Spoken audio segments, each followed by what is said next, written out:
Makita na sugod karong Lunes ang GMA Prime series nga My Ilonggo Girl nga giproduce sa GMA Public Affairs. Duna pa'y dinagyang vibes atol sa MediaCon dihang gipaila-ila ang mga cast.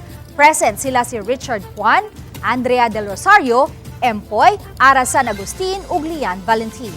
Lakip sila si Vince Maristela, Gio Mana, Teresa Loizaga, Arlene Mulak, Michael Sager, and of course, ang atong Ilonggo Girl ug star of the new gen, Jillian Ward.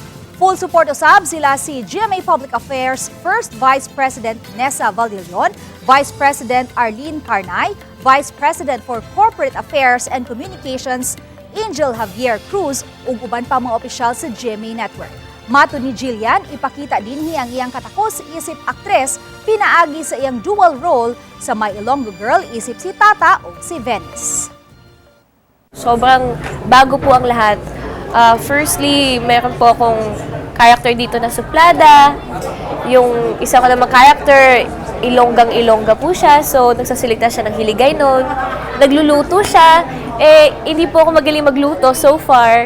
Tapos, may mga rom-com din po na eksena.